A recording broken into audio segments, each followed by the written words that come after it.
എന്നാൽ പരിശുദ്ധാത്മാവ് നിങ്ങളുടെ മേൽ വരുമ്പോൾ നിങ്ങൾ ശക്തി ലഭിച്ചിട്ട് യെരൂശലേമിലും യഹൂദിയിലെല്ലായിടത്തും ശമരിയിലും ഭൂമിയുടെ അറ്റത്തോളവും എൻ്റെ സാക്ഷികൾ ആകും എന്ന് പറഞ്ഞു.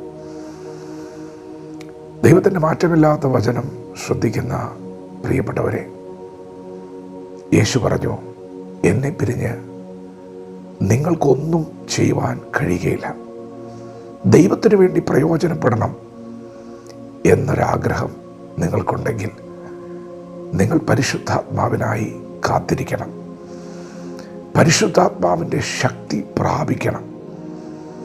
പരിശുദ്ധാത്മാവ് നിങ്ങളുടെ മേൽ വരുമ്പോൾ നിങ്ങൾക്ക് ശക്തി ലഭിക്കും. എന്നിട്ട് നിങ്ങൾ സാക്ഷികളാകും. ഭൂമിയുടെ അറ്റത്തോളം സാക്ഷികളാകും. പ്രിയപ്പെട്ടവരെ, നമ്മുടെ സ്വന്തം ശക്തി കൊണ്ട് അത് സാധ്യമല്ല. നല്ല ആഗ്രഹം ഉണ്ടാകുന്നത് നല്ലതാണ്. അതൊരു വലിയ ദൈവപ്രവൃത്തിയുടെ തുടക്കമാണ്. പക്ഷേ ദൈവശക്തി ധരിക്കുക എന്നുള്ളത് അതൊരനുഭവമാണ്. അങ്ങനെ ശക്തി വന്നു കഴിയുമ്പോൾ നാം ഓട്ടോമാറ്റിക്കലി സാക്ഷികളാകും. നമുക്ക് അടങ്ങിയിരിക്കുവാൻ കഴിയുകയില്ല. ദൈവത്തിൻ്റെ പരിശുദ്ധാത്മാവ് തന്നെ നമ്മെ അവൻ്റെ സാക്ഷ്യം പറയുവാൻ പ്രാപ്തരാക്കും. ഭൂമിയുടെ അറ്റത്തോളം സാക്ഷികളാകും. യേശു സ്വർഗാരോഹണം ചെയ്യുന്നതിന് തൊട്ടു മുൻപ് ശിഷ്യർക്ക് കൈമാറിയ ശക്തമായൊരു ദൂതാണ്, നിങ്ങൾ കാത്തിരിക്കണം. തിരുവചനം പറയുന്നു, ഒരു മകൻ അപ്പം ചോദിച്ചാൽ നിങ്ങളവന് കല്ല് കൊടുക്കുമോ? മീനെ ചോദിച്ചാൽ പാമ്പിനെ കൊടുക്കുമോ? മുട്ട ചോദിച്ചാൽ തേടിനെ കൊടുക്കുമോ?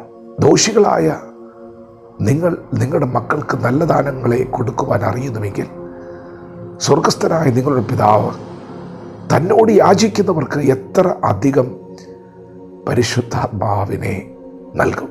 പ്രിയപ്പെട്ടവരെ, നമുക്ക് പരിശുദ്ധാത്മാവിൻ്റെ സാന്നിധ്യം വളരെ അനിവാര്യമാണ്. കർത്താവിൻ്റെ വേല ചെയ്യുവാൻ, സാക്ഷിയാകുവാൻ ദൈവത്തിൻ്റെ ആത്മാവ് നമുക്ക് ആവശ്യമാണ്. ഇന്ന് പകൽ എത്ര പേർ അതിനായി ദാഹിക്കും?